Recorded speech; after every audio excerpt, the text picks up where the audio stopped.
Let's talk about the difference in two words.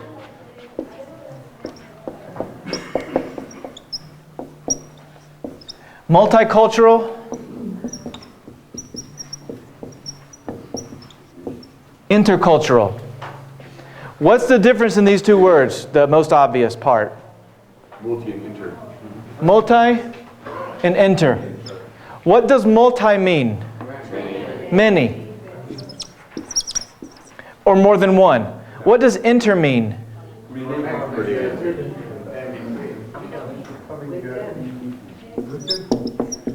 Within, together. What did you say, Patricia? Connection. What else? Between. Action. Interaction. Okay, let's see who our Bible scholars are. When it says in Luke 17:21, where is the kingdom of God? Is it multi or inter? Entos is inter. It's between us. It's in us. It's among us. Now, many times in the U.S. context, we talk a very pretty game of multiculturalism. And what does multicultural mean as opposed to intercultural? It can mean that you have also some isolated groups. Isolated groups. In the same geography. In the same geography. It means that you are more than one culture. No más, nothing more. Doesn't necessarily imply interaction or relationship, like we saw with this group, right? But this is something different. This is something, in this encounter, as you think about how you engage in global missions, how you are in missions, not do missions, how you are in missions, we move from the idea of multicultural to an idea of intercultural. Sí o sí, yes or yes. This doesn't work. This doesn't generate life or relationships or dialogue. If anything, it may even inhibit it. Because we say, oh, how pretty. I have a Peruvian connection. Or I have an El Salvadorian connection. Or I have a connection in North Dakota. That's it. Intercultural is something different. It's fundamentally different. If you want to put a cost, a price on something, which one costs more? Cuesta in Spanish means it requires something of you. Which one costs more? ¿Cuál de esos cuesta más? Intercultural. Why? Because go ahead, PJ. You have to be vulnerable.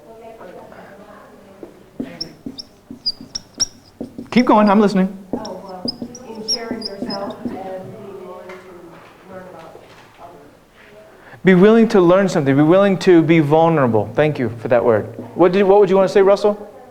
well, in order to receive, you also have to give something up. Ah. You got to make room. So you have to move something of yourself out of the way to receive something. Do you remember my brief example yesterday with hugging yourself? If your arms are wrapped around yourself, how can you hug someone else? You got to give something up in order for transformation, true, authentic transformation to happen. Something's got to change, right? So when we think of cultural pieces can transform you and open you up to being intercultural, to live. This is not something that we're only going to do here. This is something that happens at your grocery store. That happens at your grocery store. It happens when you maybe drop your kids off at school. It happens in la lavanderia, in the laundromat. It happens everywhere, not just in defined spaces like this. So when we think of the other part of these words, culture, what are things that are included in culture? Just name out some things that you would consider examples of culture. Clothing. Food. Values.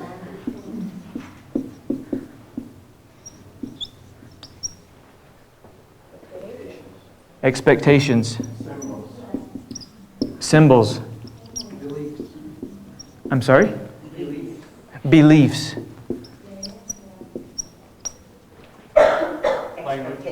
Expectations. Language. Affection. Okay, I'll write that down later. What else? Let's say logic, because I think logic includes something different, but it includes concept of time. Okay? Migration. Maybe. Migration. Education. Is that cultural? Ways of thinking. Logic. See, yeah. Ways of thinking. Perspective. Dance. Content. Interpersonal relationships. I'll put relationships. Okay, in general, yeah. Special dates, holidays. That's culture, right? A way of addressing an issue. So, to give you an example, a very concrete example of multicultural versus intercultural, is my example, my life as a missionary in Bolivia. Bolivia is not my original culture. Yeah, it's not my original culture. So it wasn't just to say, oh, I live in Bolivia and I'm multicultural. No, because in moving out of my own culture, moving from that motherland that we talked about yesterday with Anthony Giddens to the wonderland, something happens. There is a change. There is a change in it when one is open or has to encounter interculturalness. For example, in the States, I ate my biggest meal around 6 or 7 in the evening, what I would call supper. Yeah?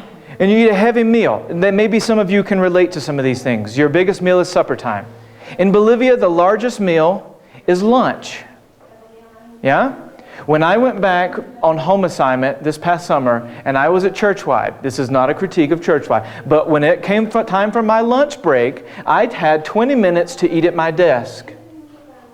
In Bolivia, I have 2 hours to eat at home. That's a difference in culture.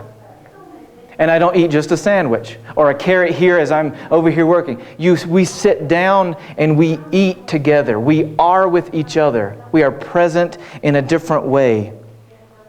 And we eat a mountain of food in Bolivia. Always. Potatoes and rice. Always. Potatoes and rice weren't always my favorite before. Now they are. Things change when you have to change. The quantity, the ritual. When you get up from the table, I've been noticing how you all eat together. When you get up from the table after eating, what do you do? What? Say again? Push your chair. You push your chair in. What did you say? I excuse myself. You say, excuse me, okay? Buen provecho. In Bolivia, it's not what some parts in the Aymara culture is not necessarily what you would consider a Western culture. In Bolivia, before you get up from the table, you say thank you to every single person, to their eyes, and you thank them. What are you thanking them for? Because they didn't prepare the meal. You thank them for sharing, breaking bread with you. And you say, thank you, brother. Thank you, brother. Thank you, sister. Thank you, sister. And then after I've thanked everybody, Linda says, thank you, brother. Thank you, sister. Thank you, sister. After Linda has finished, Carolyn says, thank you, sister. Thank you, brother. That's something different. And after you say thank you say provecho. Then you leave. My 3-year-old, he's 3. We've been talking about kids lately. He's 3. He knows that before he can be excused from the table, he doesn't say excuse me, he says thank you. And then he leaves the table. That is a cultural difference. That's something that I didn't know before, but it impacted me because now I go home to the States and I'm sitting with my family eating and they all get up and I think, how rude.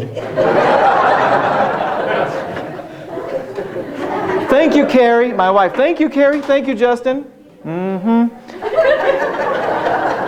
An intercultural experience will change you, will transform you. Something's got to be let go so that you can be given life also.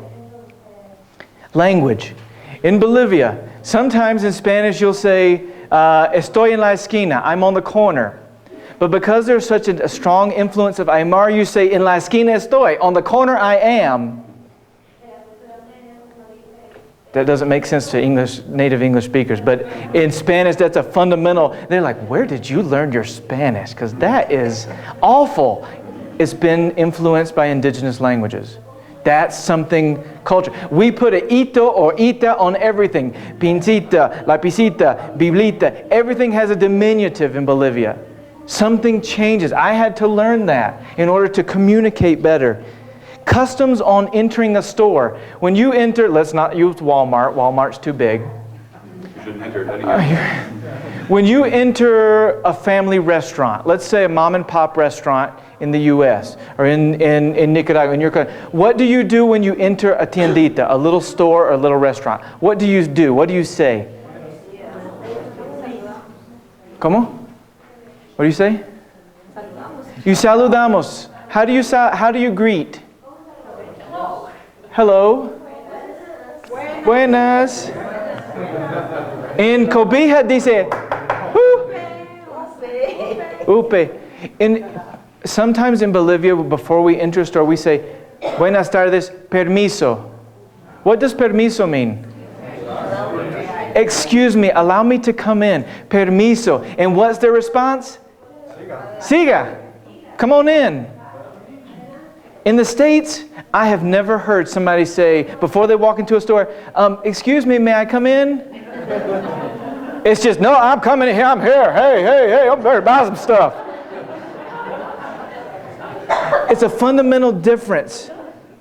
Multicultural, intercultural, how you live with different cultures, how you are impacted, how you relate, how you are transformed by different cultures. Understandings of logic. In the U.S. context, from a Western logic, if you want to point to the future, where do you point? Show me where you point if you want to point to the future. Why? Why? It's ahead of you. In the Aymara culture, the future is back here. Why? It catches up to you. It catches up to you, or because you have seen the past and the present. From here to here is present and past. No one can see the future. And where can you not see?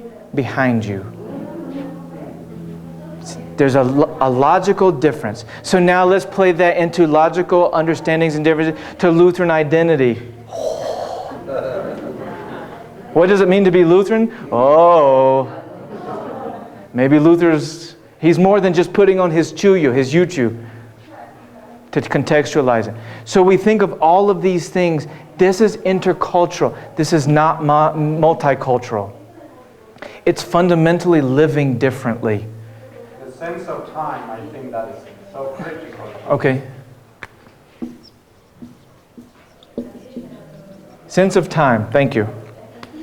So let's think about moving from this. So that I gave you some very concrete examples from my own experience. Perhaps you all have similar experiences. Perhaps you don't have any. That's okay. That doesn't mean it's bad. That means that there's potential for this. Yeah? If there's somebody in your neighborhood that doesn't speak English, well, you have a multicultural neighborhood. Yes, technically. But you don't have an intercultural neighborhood. Because you haven't related. You've been like, well, they should learn English. Okay, I'm pushing certain buttons for a reason, okay? So we're moving in this arrow from multicultural to intercultural. The concept of, I'm going to read you this one little piece. The concept of multiculturality can nowadays be easily understood because we live in a multicultural world. This is obvious. Where multicultural means a mere tolerance of other cultures. But we have to go a step further because tolerating each other is not enough. When we talk about interculturality, interculturalidad, it not only includes bearing a cultural difference, but also interacting with and engaging and relating to. That's something different. How can diversity appreciation be taught and lived between our companion churches, synods, congregations? Is there a way to teach interculturality?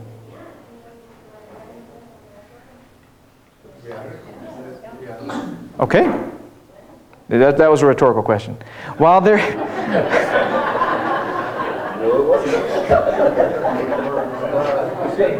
there may not be a single way, like one way, there are many ways.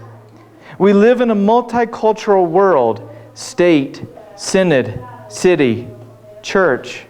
So we must begin to reflect on how our lessons and Christian education and Lutheran education contribute to building a consciousness that values cultural diversity, but not just tolerate it.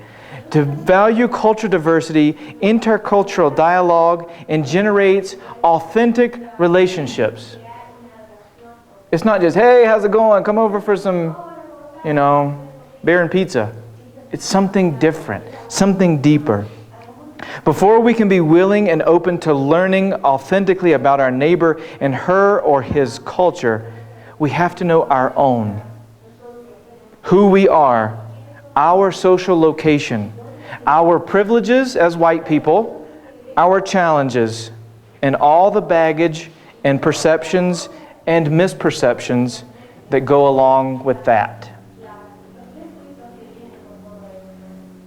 So, this was a brief, it's okay. A brief activity from Multicultural. Mary, can we turn on the lights? It feels a little dark in here, please.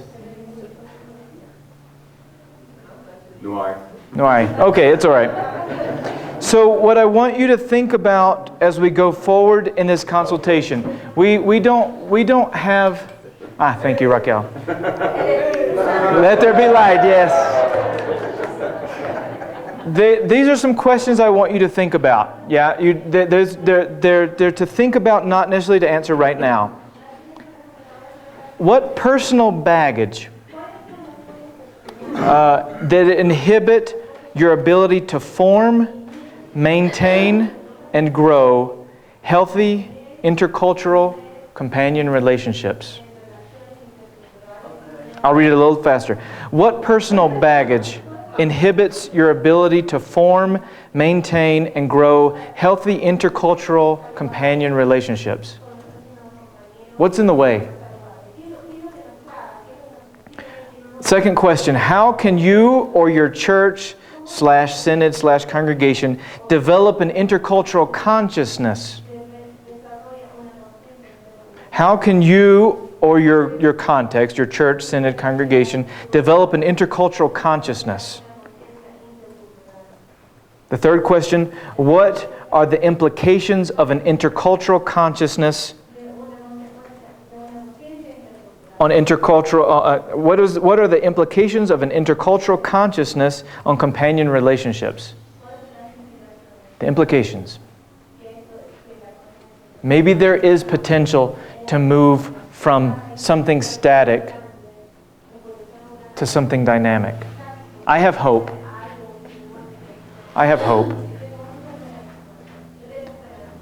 So those are the three questions. What are the implications of an intercultural consciousness on companion relationships? And maybe I don't want you to answer those right now. I really don't. I want you, those of you who go back to your churches, your companion churches, your synod committees, your congregation, these are some questions I want you to think about and discuss with your committees. Maybe it can be something you discuss with your companions here. Maybe the relationship is strained between you and your companion church, the companion church and the synod, and you want to address some of these issues.